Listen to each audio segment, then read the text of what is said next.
Acompáñenos a tener una mirada cercana a los temas relevantes. A partir de este momento, hacemos Zoom. Estoy en comunicación con la doctora Erika Villavicencio. Ella es investigadora en recursos humanos y salud ocupacional. También es directora de DESER organizacional. También es consultora de empresas, coordinadora de psicología organizacional de la Universidad Nacional Autónoma de México. Bienvenida a Zoom, una mirada cercana, doctora Erika Villavicencio. Hola, muy buenas tardes. Muchas gracias por la invitación. Bueno, hemos querido invitarla a este podcast para hablar acerca de muchos temas relacionados a la actualidad. Estamos en pleno octubre del año 2020. Queremos, si es posible, que nos haga un pantallazo general de qué efectos psicológicos ha producido el confinamiento durante esta pandemia. Estoy hablando a nivel mundial. Bueno, a nivel mundial ha tenido una serie de repercusiones y justo en el tema de la salud mental, pues los datos son alarmantes. Para esto entendamos que veníamos con algunas complicaciones ya en algunos trastornos, por ejemplo, el trastorno depresivo. Los casos presentados a nivel mundial eran complicados y el mismo organismo, la OMS, había destinado tiempo atrás el año exclusivo a entender y a hacer acciones que fueran encaminadas a disminuir en la medida de lo posible el tema de la depresión. Con ello, pues se desatan una serie de consecuencias alineadas, como es el incremento también en números dramáticos del suicidio, pero no es lo único que está pasando. Son trastornos de ansiedad, específicamente ya entrando al tema de la pandemia, el miedo que se va acumulando, la preocupación, temas de estrés postraumático, el estrés en general que ha incrementado también a nivel mundial. Entonces, si bien ya veníamos con una tendencia importante, el hecho de estar viviendo épocas de crisis y una pandemia sanitaria nos encamina a vivir también una pandemia en salud mental que va a potencializar todos estos trastornos que ya estaban presentes. Doctora, en un tiempo en el que estamos saturados, podríamos decir, de información y de tecnología, ¿nos podría decir qué es la infoxicación? Claro. Una de las afectaciones que se propaga más aunado a esta pandemia y esto obedece a que en la mayoría de los países establecieron medidas de confinamiento o de distanciamiento social, pues es incrementar el uso de las herramientas tecnológicas, por ende de todo lo que conocemos como TICs, ¿no? Tecnologías de la información y la comunicación. En la gran mayoría de los países se migró el trabajo a la casa, la escuela a la casa, el contacto social se hace a través de estas plataformas y al estar atendiendo a un fenómeno sin precedentes para la mayoría de la población es quererse informar y entender qué es lo que se espera con este virus. De ahí que hay un incremento significativo en el consumo de las TICs y en el tiempo que se pasa utilizando. Una de las consecuencias negativas que trae estos comportamientos es justo la infoxicación. ¿Qué vamos a entender por infoxicación? Cuando hacemos un consumo excesivo de noticias, que la gran mayoría son de fuentes no formales y que eso nos va generando una saturación tanto emocional como cognitiva, porque la gran mayoría de las noticias falsas o fake news, que son las que viajan 4 veces más rápido que una noticia formal, pues el impacto que tiene es en alterarnos en diferentes categorías. La capacidad humana de procesar tanta información, si nos detenemos un poco a entender la gran cantidad que existe en Internet y que no somos posibles de administrar esa información,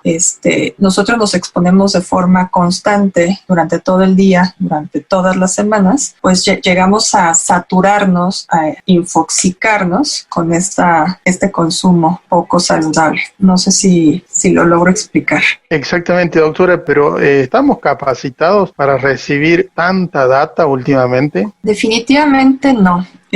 Estamos optando por sí entender un poco la cantidad abrupta que hay de información y estamos depositando la responsabilidad a una lectura de menor profundidad. En ocasiones solo somos encabezados con lo que la gente se queda y por ende interpreta el resto de la información o se angustia con esos encabezados que los quieren hacer cada vez más llamativos, o bien lo depositamos en los dispositivos de almacenamiento. Hoy por hoy, si hacemos este análisis de cuántas memorias tenemos donde guardamos la información, ya sea de fotos, de documentos, lo que cada uno conserve, esta gestión del conocimiento se está perdiendo porque la retentiva que anteriormente hacíamos ya lo dejamos al lado. Un ejemplo rápido, como para que me sigan en esto que les estoy explicando, es que hace muchos años las generaciones se sabían de memoria los teléfonos de sus contactos, se los sabían de memoria o traían alguna agenda portátil. Hoy día es muy poco factible que te sepas más de 5 números de tus familiares porque sabes que el mismo teléfono inteligente los almacena. Y este ejemplo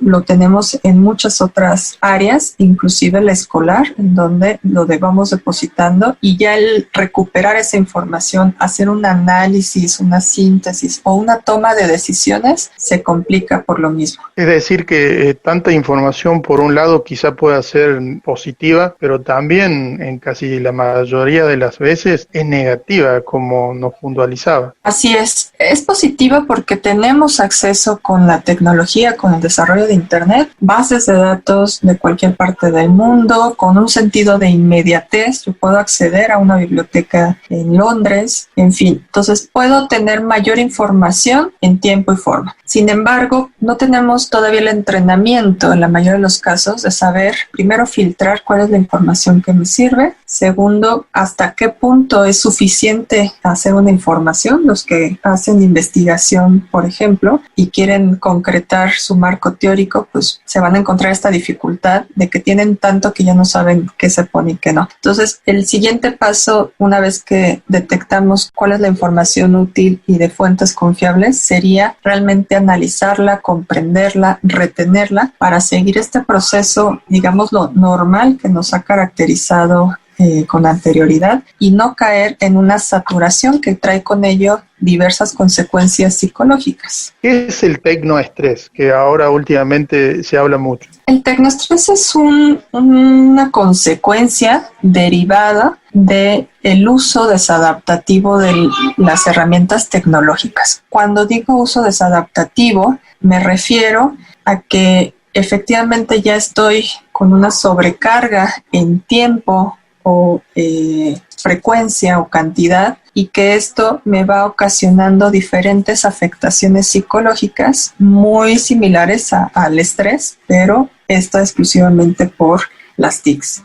El uso exagerado de las TICs, de todas las redes sociales, hace que se produzca este estrés por parte del exceso de tecnología. ¿Cómo poder identificar que estoy siendo víctima de tecnoestrés? ¿Cómo puedo salir de él o prevenirlo también?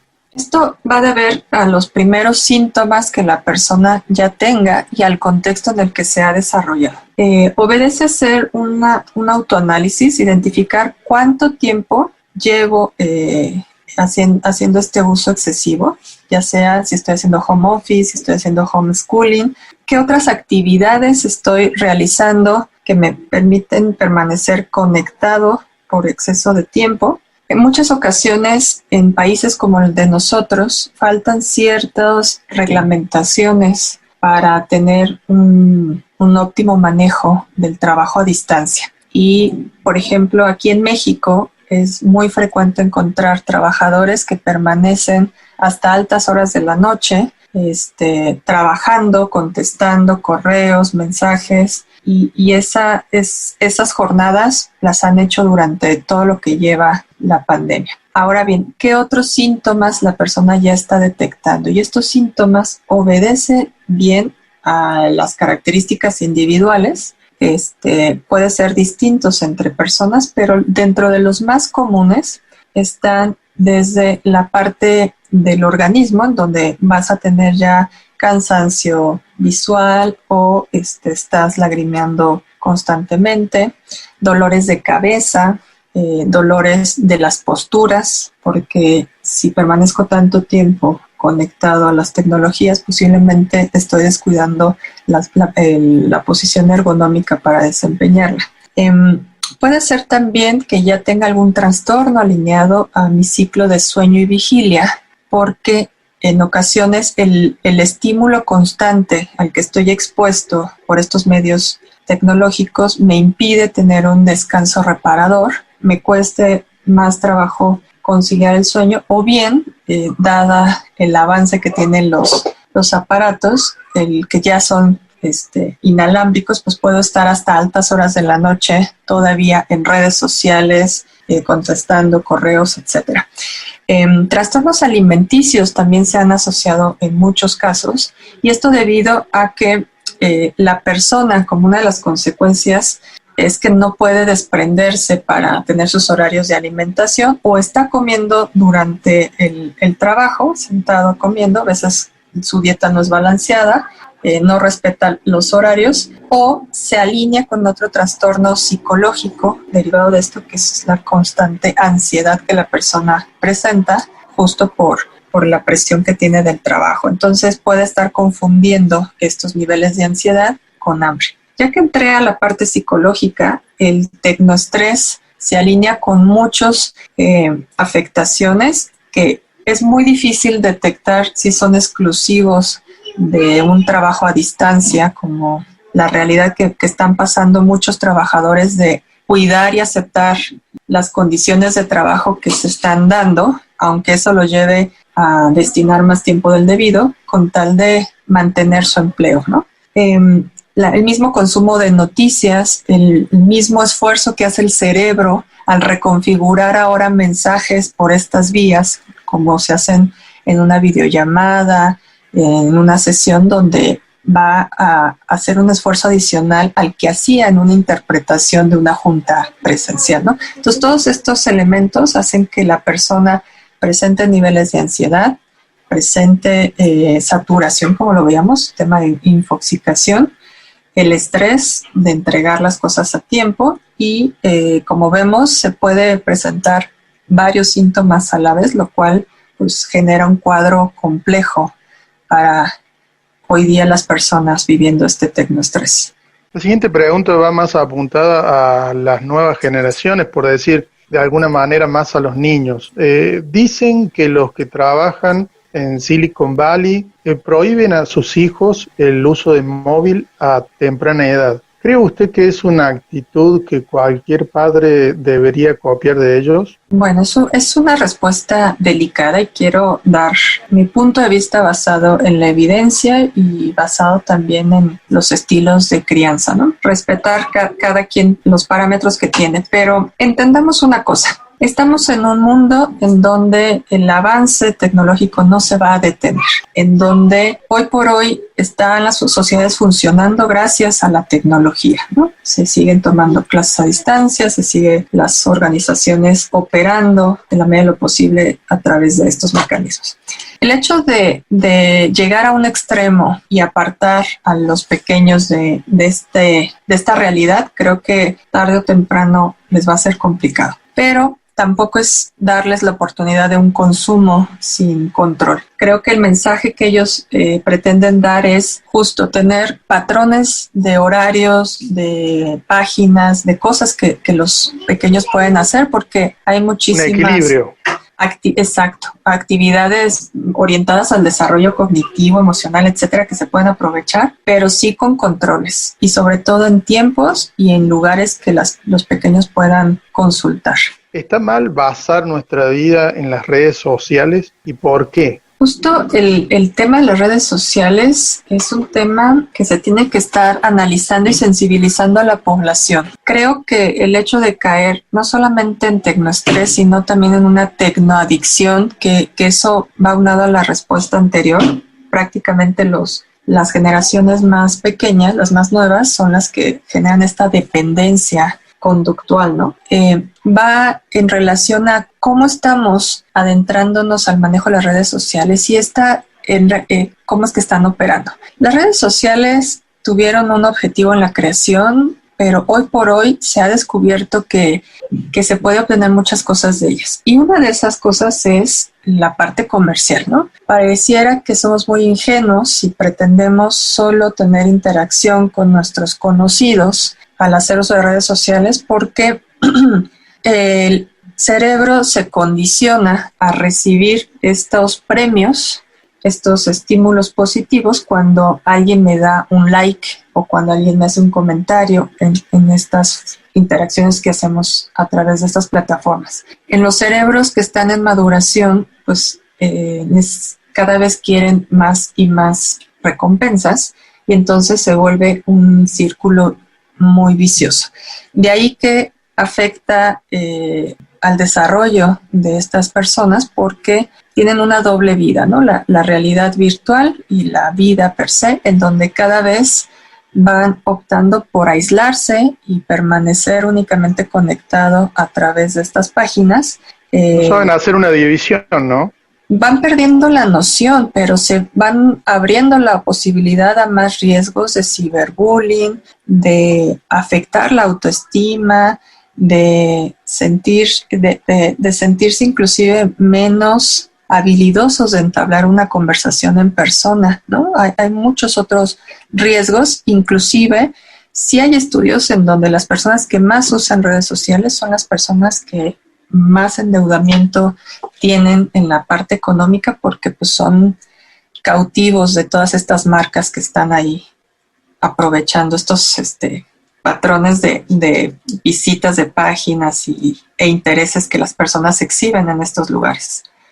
Doctora, la escuché decir en una entrevista que los adolescentes, y paso a enumerar, disminuyeron su capacidad de interacción, sus habilidades de comunicación escrita y oral, no se arriesgan tanto como en otras generaciones, no manejan el conflicto, no superan la frustración, y eso desencadena en que cuando sean adultos tengan otra competencia socioemocionales diferentes a las que se requieren actualmente. ¿Nos podría ampliar y explicar esto que es muy interesante? Claro, estos son algunos de los indicadores que ya se están presentando en las consecuencias de tener este consumo en los pequeños. Cuando el chico empieza a interactuar, encuentra una serie de opciones en donde pone a prueba sus habilidades. Enfoquémonos, por ejemplo, en la parte de comunicación escrita. Los emoticons pueden sustituir expresiones, entonces es más fácil poner alguno de ellos que escribir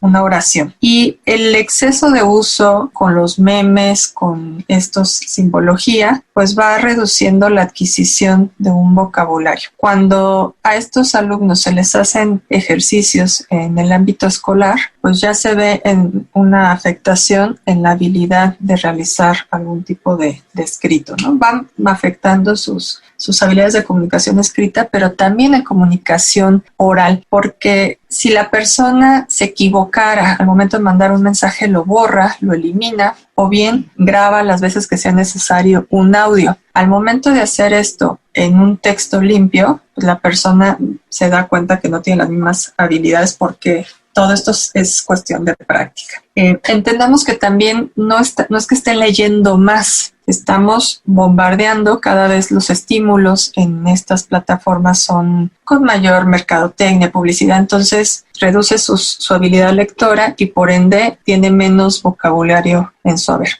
Otro aspecto importante es que se basa el éxito de sus relaciones justo en los seguidores que tienen, ¿no? En la aceptación que hay en estas redes sociales y los lleva inclusive a poder arriesgar su vida. En otra ocasión hablé de un trastorno conocido en la literatura como selfitis y este indica justo las acciones que hace la persona para cada vez tomar fotos o selfies, conocidas como selfies, más intrépidas, que hemos tenido casos reportados en donde llegan hasta perder la vida, ¿no?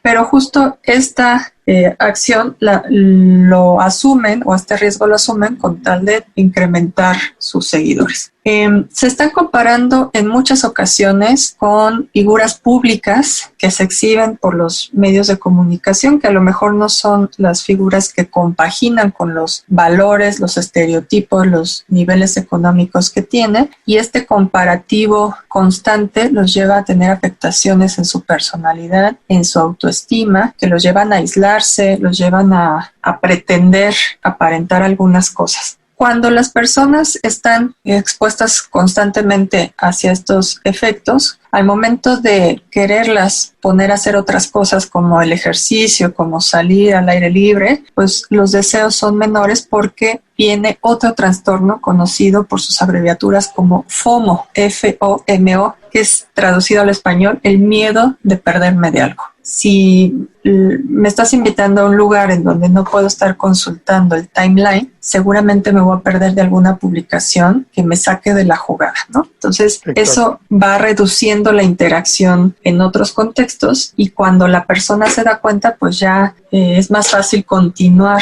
conectado en las redes sociales que en la vida normal. Esto por mencionar de la inmediatez, ¿no?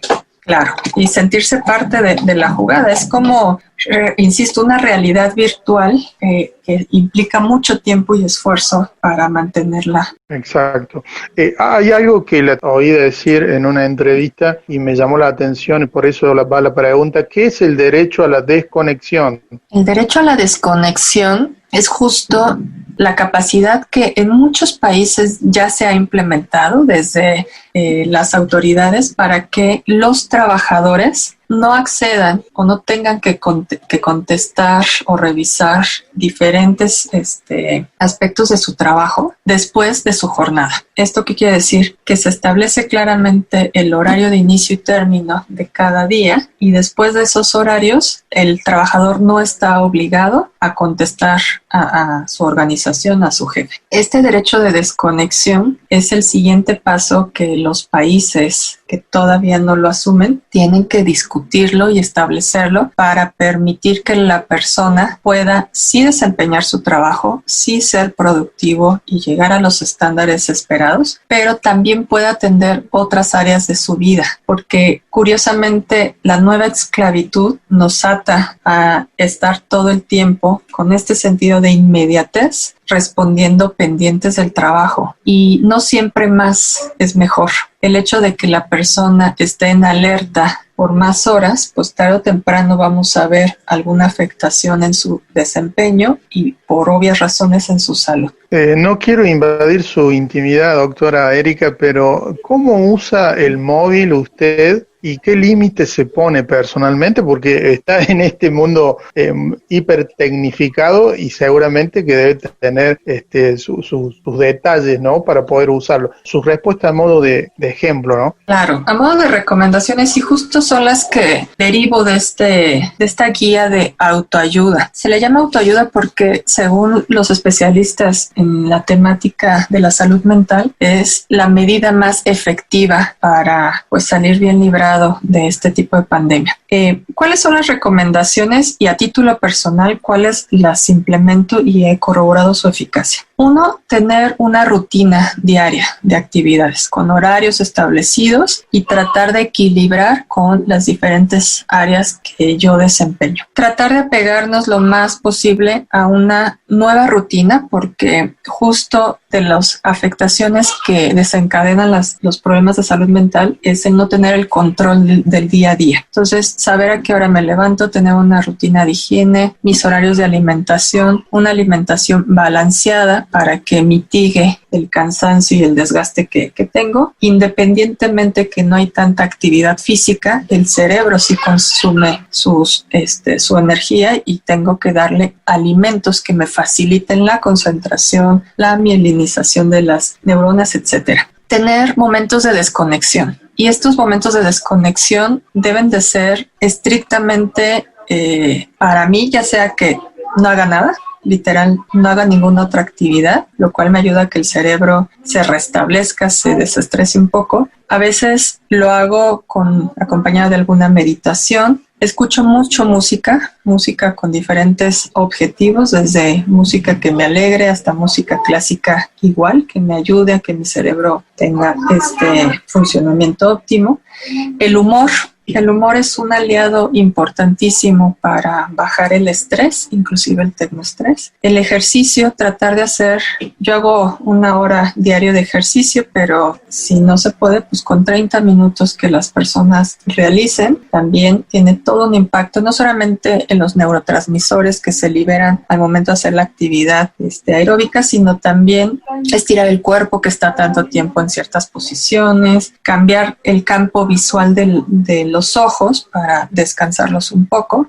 Convivir con los seres queridos, somos seres sociales y trae también beneficios importantes.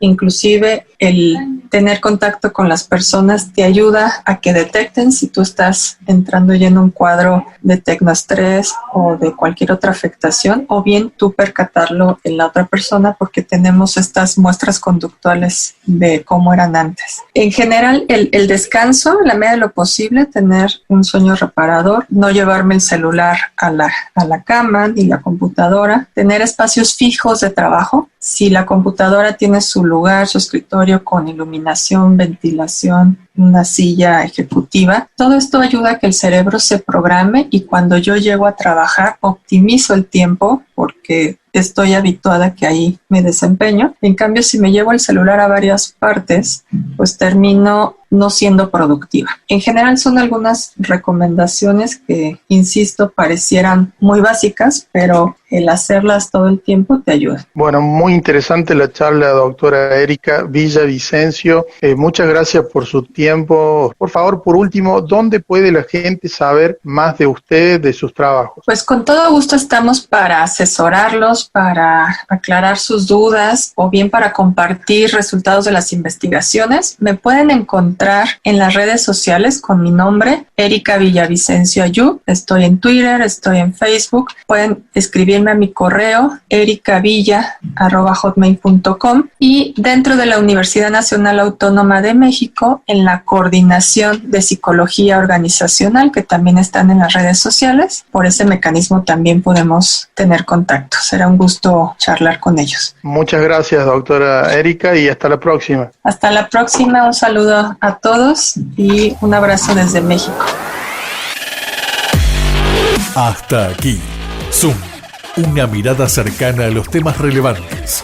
Visítenos en Facebook, Zoom, una mirada cercana.